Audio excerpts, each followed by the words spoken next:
오건천입니다. 이번 시간 복음을 말하다 시간 갖겠습니다. 열왕기하 1장인데요. 열왕기 상에 이어서 이제 후반부 이야기가 나오는데요. 엘리야가 이제 시작을 해가지고 결국에는 이제 북이스라엘과 남유다가 멸망하는 이제 과정을 이제 보여주는 이제 내용입니다. 어떻게 보면 이제 이스라엘이 아브라함 한 사람 위에서 세워지고 그를 통해서 민족을 이루었는데, 문제는 이제 그 초기에 그 아브라함 조상이 가졌던 그 믿음을 그 후손들이 결국엔 지켜지지 못하고 결국에는 자멸하고 마는. 그런데 이것은 그들이 약해서도 아니고 그들이 뭔가 실수를 해서라기보다도 그냥 하나님을 믿는 믿음이 약해진 거예요. 많은 것들을 하나님이 보여주고 갖게 하고 모든 걸 허락하셨는데 이들이 결국 하나님을 놓쳐버리고 이방 민족처럼 뭔가 자기들도 안정감을 찾고 세력을 갖추어서 이게 성장하려고 했는데, 뭐 그런 것들이 나쁘다기보다는 그런 것들이 자꾸 생기니까 하나님보다는 더 현실적인 것을 자꾸 추구한 그 결과 결국 이제 하나님을 이렇게 떠나버리는 그런 안 좋은 모습으로 이렇게 진행이 됐는데요. 사실 이 흐름을 이해하게 되면 오늘날 이제 한국 교회의 현실과 좀 역사적인 이제 교회에 쇠퇴하는 모습들을 보면은 거의 대부분 이런 맥락으로 갑니다. 아무리 훌륭한 나라였고 아무리 강대국이었고 국교가 기독교 국가인데도 불구하고 부유해지고 점점점 이제 하나님 외에 관심거리가 많아지고, 그리고 나름대로 논리를 갖고서 살아가기 시작하니까 오히려 신앙이 있으면 이제 권리적거리고 방해가 되는 거고, 그리고 하나님도 특별하게 체험하지 않았지만 특별하게 부족할 게 없다고 느끼니까 결국 이런 행동들이 이렇게 나타나는 건데요. 이 아합이라는 인물은 그 가장 하나님을 적대시한 별종 같은 이제 왕이었어요. 근데 그는 어쨌든 하나님을 버리고 이세벨이라는 여자의 치마폭에 놀아났고, 이세벨이 가져온 그 아세라 신상에게 이제 절하면서 정말 하나님을 대적했는데, 어쨌든 그가 엘리야의 선지자의 앞에서 이제 책망을 받고 회개하고 그런 모습 하나님이 되게 높게 평가해 주긴 했습니다. 그렇다 할지라도 여전히 하나님께 마음 중심을 다 드리지 못했는데, 어쨌든 이제 열왕기 하는 이세벨의 최후와 그 아왕의 마지막을 분기점 삼아서 바로 이제 다음 장으로 넘어옵니다. 가장 이제 하나님에 대한 실제적인 거리감을 둔 왕이 이제 이 아합 왕인데요. 그리고 이제 엘리야 이제가 어쨌든 이제 하나님께 다시 부르심을 이렇게 받는, 그러니까 엘리야도 죽음을 보지 않고 승천한 인물입니다. 그리고 이제 이 엘리야가 올라가는 것을 기점으로 해서 이제 엘리사가 본격적으로 활동하게 되고, 이 엘리사는 사실상 이스라엘의 이제 미래 그 현실을 가장 적나라하게 체험하고 체감하고, 그리고 이스라엘의 미래를 바라본 선지자입니다. 어쨌든 이제 엘리야 같은 경우는 그 여러 신상과 그런 이제 우상들을 이렇게 타파했고, 그리고 이제 하나님의 부르심에 따라서 순종했는데, 안타까운 건 이제 그 여호와의 사자가 디셉 사람 엘리야에게 이르되 너는 일어나 올라가서 사마리 왕의 사자들 만나 그에게 이르기를 이스라엘 하나님이 없어서 너희가 에그론의 신 바알세불에게 물으러 가느냐. 하나님을 찾지 않은 이 세대, 이 사마리아 왕, 그리고 이제 여러 가지 이제 우상들이, 그러니까 여러 가지 이제 나라가 있고 이스라엘 왕들도 마찬가지인데 결국에 이거예요. 이스라엘에 하나님이 없어서 하나님을 믿지 못한 세대가 이렇게 고스란히 드러났고, 그러니 이제 하나님의 심판은 아주 단호합니다. 여호와의 말씀이 내가 올라간 침상에서 내려오지 못할지라 내가 반드시 죽으리라 하셨다 하라. 엘리야가 이르되. 하나님은 공의는 공이신데 이때는 이제 복음으로서 사람을 콜링하고 이렇게 부른 게 아니라 율법으로서 그냥 심판하고 정죄하고 그의 행위대로 집행했어요. 그러니까 복과 저주라는 개념이 이 율법을 기준으로 했을 때는 아주 명확해요. 하나님의 말씀에서 떠나면 그냥 심판이고, 하나님 말씀 안에 온전히 거하면 그를 높여주세요. 이게 율법의 정신이에요. 근데 복음은 애초부터 우리의 행함 자체에 근거를 두지 않습니다. 이것은 말 그대로 우리가 말씀을 잘 지켜내고 못 지켜내고 그런 개념이 아니라 우리의 의지로서 더 이상 나의 삶을 스스로 지탱하고 내가 막 억지로 하나님의 말씀을 지켜서 나아가는 것이 아니라 주님을 믿고 신뢰하는 가운데서 살아감으로 주님이 우리의 삶을 변화시키고 바꿔나가고.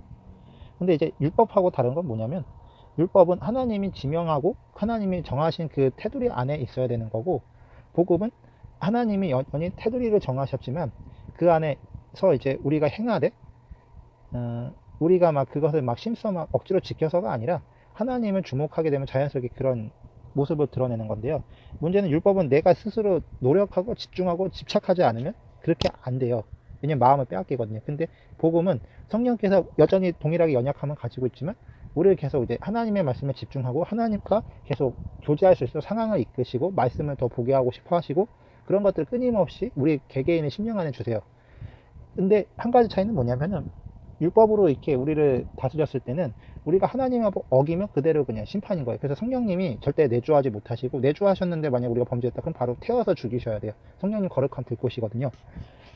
그분은 거룩한 하나님이시고요. 근데 복음은 우리가 넘어져서 죄를 지었어도 심판을 할 수는 없으세요. 왜냐하면 예수 그리스도께서 이미 그 심판의 대속을 치러 주셨으니까. 그러니까 성령님이 우리의 연약함과 죄성을 보고도 품고 계속 인내하시고 이끄시는 거예요. 그러다 우리가 도저히 못 일어나 가지고 쓰러져서 완전히 넘어졌다 그러면 그냥 지켜보시는 거예요.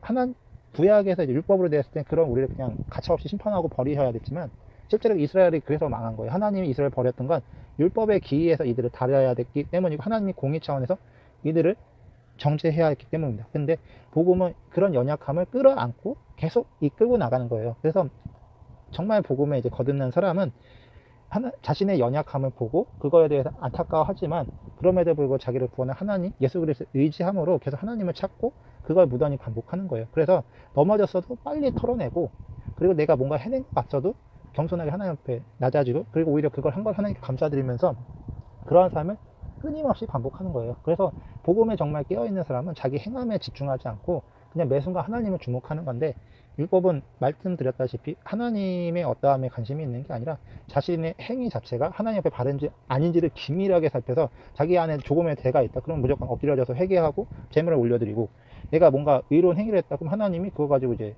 나를 축복했다, 이러니 이제 율법적으로는 하나님과 온전한 관계를 사실상 이룰 수는 없어요. 그러니까 이스라엘 백성들이 그래서 망한 거예요. 하나님과 친밀한 관계를 유지할 수가 없는 이유가 자기의 행위의 근거를 계속 둬야 됐고, 잘 지키면 축복이고 못 지키면 저주니, 그러니까 하나님께 직접적으로 이렇게 관심을 갖고 생활한 게 아니라 말 그대로 자기 밥그릇을 챙기기 위해서 하나님을 섬겼던 거고, 율법적인 정수는 사실 그렇게밖에 될 수 없어요. 복음은 그런 관계를 모두 초월해서 우리 온전한 방향으로 이끌어주죠.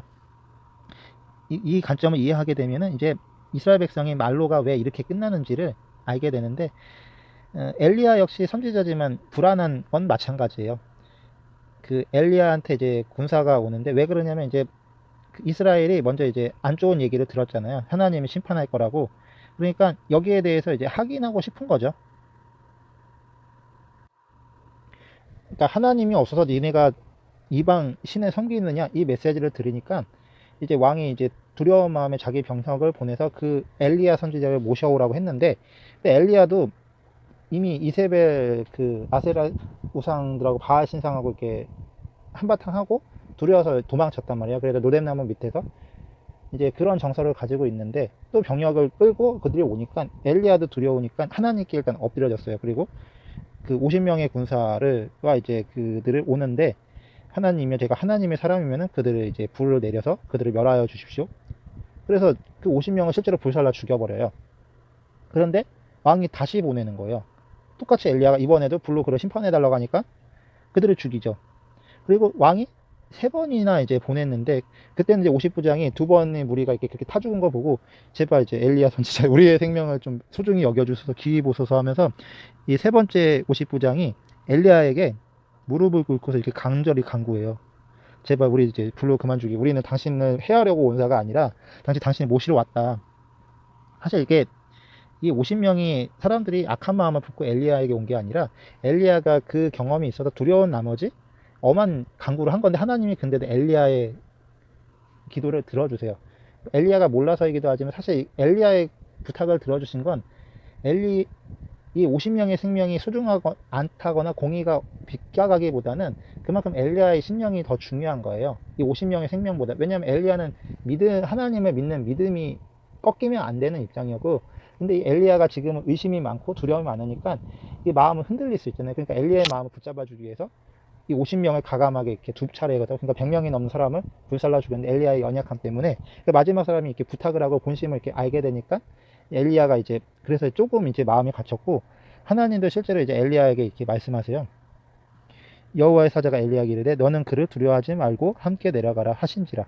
그러니까 하나님은 엘리야의 마음을 아세요. 그래서 이제 두려워한 마음을 붙잡아주기 위해서 애꿎은 사람 100명을 불태워 죽이긴 했지만 엘리야의 강구대로. 그러나 이제 마지막 50부장을 이렇게 통해서는 엘리야의 의심을 좀 이렇게 안정시키고 그를 따라가라고 하시고, 그리고 이제 하나님 말을 전하게 하죠. 말에 여호와의 말씀이 내가 사자를 보내 에그론의 신 바알세불에게 물으려 하니 이스라엘이 그의 말을 물을 만한 하나님이 안 계심이냐. 그러므로 내가 그 올라간 심상에도 내려오지 못할지라 내가 반드시 죽으리라 하셨다 하니라. 이 결론적인 말을 하게 하시고 결국 이제 왕이 엘리야에게 전한 여호와의 말씀대로 죽고, 하나님의 공의는 공의인 거예요. 그가 아들이 없으므로 여호람이 그를 대신하여 왕이 되고 유다 왕 여호사밧의 아들 여호람이 둘째 해니라. 결국에 이제 이 여호람은 이제 유다의 왕 여호사밧의 아들 여호람이 둘째 해라고 이렇게 나오는데요. 어쨌든 이제 하나님이 계속해서 이제 왕을 이렇게 이스라엘과 남유다에 이제 순차적으로 개입하면서 왕을 세우고 그들을 이제 죽이시고, 이건 하나님의 건의로 이루어진 일인 거예요. 그리고 이제 엘리야가 결국 이제 승천하는데 이러면서 이제 엘리사를 이제 부르시고, 엘리사가 이제 마지막으로 이제 엘리야가 이제 너가 원하는 게 뭐냐 물어봤을 때 이제 갑절에 당신이 행한 것보다도 갑절의 영감을 원하나이다. 그래서 이제 너가 어려운 부탁을 하지만 결국엔 하나님이 그 일을 들어주실 거라 이렇게 말씀하시면서 엘리사가 이제 엘리야의 바톤을 이어받고 세워지고 엘리야는 이제 하늘로 이제 승천하는데요. 이때 성령님이란 단어가 나와요. 엘리야가 엘리사에게 이르되 나는 내게서 데려감을 당하기 전에 내가 내게 어찌할지를 구하라. 엘리사가 이르되 당신의 성령이 하시는 역사가 갑절이나 내게 있게 하소서. 그러니까 이때는 성령님이 내주하시는 못하세요. 제가 있으면 심판을 해야 하니까. 근데 외주하시는 거예요. 예수님의 십자가 구속이 있어야 성령님은 우리 내면으로 들어올 수 있어요. 왜냐하면 죄를 해결해야 되기 때문에. 근데 문제는 이때는 죄가 있다면, 그러니까 외주하시는 거예요. 우리 위에 머물러서 잠깐 글을 쓰시고 그리고 이제 역사가 끝나면 그냥 올라가시는 거지, 우리 임재하지 못해서. 엘리야는 엘리사조차도 이제 야고보서에 보면 우리와 성정이 같은데 하나님이 어쨌든 그 성정이 같은 자를 들어서 쓰신 건 맞아요. 그래서 이제 엘리사 같은 경우도 이렇게 삶을 보면 엄청 자기를 궁핍하게 만들고 가난하게, 심지어 도끼조차도 빌려서 쓰지 그 굳이 자기가 막 돈을 많이 벌거나 그러려고 하잖아요. 심지어 엘리사 같은 경우는 아람 장군 이렇게 왔을 때 나병을 고쳐줘요. 그러니까 그 장군이 이제 금은보화를 주면서 당신에게 이렇게 대접하고 싶다는데 거절해요. 근데 그때 엘리사는 선지자 학교를 운영하고 있었는데, 그러니까 도끼가 없어서 나무를 패야 할 그 도끼를 빌려서 제자들에게 장작을 패우게 할 줄 가난한데도 불구하고 그런 이제 유명한 장군을 나병을 고쳐줬으니까 그가 은근 이렇게 보물을 주는 거를 그냥 받으면 되는데 그걸 안 받아요. 그만큼 엘리사가 삶에 있어서 철저하게 하나님을 의탁하고 하나님을 주목할 정도로 자기를 궁핍하게 이끄세요. 그래서 그리스도인이 이렇게 자기의 삶을 율법처럼 이렇게 가둬두는 것은 우리가 율법에서 구원을 받기 위해서가 아니라 그만큼 하나님은 이 세속적이고 현란한 세상 가운데서 하나님의 말씀에 주목하고 하나님께 더 깨어 있기 위함으로써 그렇게 하는 거지, 우리가 그렇게 안 한다고 해서 하나님과의 관계가 멀어지거나 그렇지 않아요. 물론 이제 우리가 TV를 좋아하고 그냥 이제 세상 사람들 살듯이 따라가게 되면 하나님을 놓치고 결국엔 세상을 쪽으로 가겠죠. 근데 일반적으로 신앙생활을 좀 진지하게 하시는 분들은 비록 세상에서 돈도 벌고 하지만 그렇게까지 세상을 쫓거나 그러진 않아요. 하나님이 주신 걸 적당히 누리고 그것을 감사한 마음으로 이웃에게 나누거나 하나님의 사람들을 섬기거나 그렇게 하지.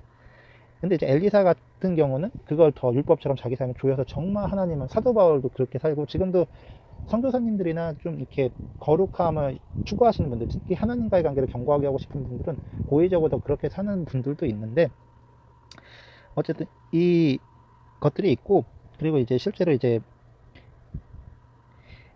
엘리야가 이제 하나님의 엘리야가 하나님 여호와는 어디 계시나이까 하고 그도 물로 치매 물이 이리저리 갈라지고 엘리사가 건너가니라. 무슨 얘기냐면은 엘리야가 이제 헤오리바밤으로 올라갔어요. 그리고 나서 이제 엘리사가 그 모습을 본 다음에 이제 그 하나님이 엘리야와 함께 하셨던 거랑 자기가 함께 하는 걸 확인해야 되잖아요. 그러니까 이제 엘리야가 이제 몸에서 떨어진 그 겉옷을 가지고 물을 치매, 그러니까 엘리야가 이제 하늘로 올라갈 때 이제 겉옷을 이렇게 떨어뜨렸나 봐요. 근데 이제 엘리사가 이제 그 겉옷을 이제 잡고 엘리야의 겉옷을 주워 가지고 그걸로 이제 말아 가지고 바다가 물 쳤는데 그게 갈라진 거예요. 그러면서 아, 자기에게도 엘리야에게 역사하셨던 하나님이 동일하게 역사하시는구나. 그리고 이제 엘리야가 이제 그 하나님의 영, 성령님의 이렇게 사로잡힌 그 역사를 이제 계속해서 체험하는 기적들이 계속 나타나는데요.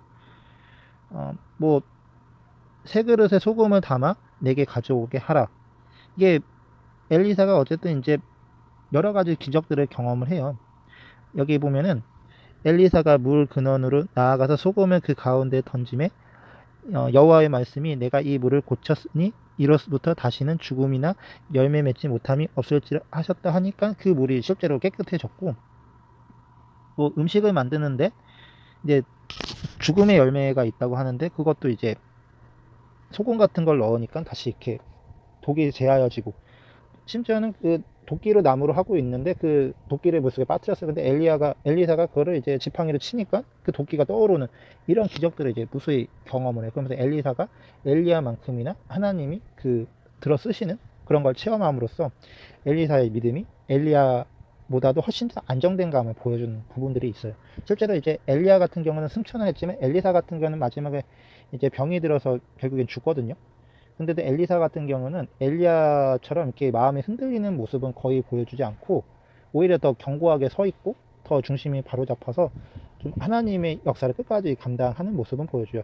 사실 이제 엘리사 같은 선지자가 그만큼 기적을 경험하고 그만큼 담대하게 선지자가 드물어요. 사실상 이제 엘리사 선지자가 가장 이제 강력하게 역사를 나타내고 하나님의 기적을 보이고 좀 그런 부분인데, 근데 그의 마음 중심 얼마나 하나님과 견고하게 엮여 있는지 그거는 이제 계속 지켜보면 알아요. 그래서 이제 사실상 엘리사를 중심으로 이제 열왕기 하 내용을 조명해 보면은, 물론 이제 엘리사도 결국엔 이제 죽지만은 좀 더 이제 하나님에 대해서 좀 명확하게 알 수 있는 그런 좀 키워드 같은 역할을 해줍니다. 예, 오늘은 여기까지 할 거고요. 다음에 계속 이어나가도록 하겠습니다. 감사합니다.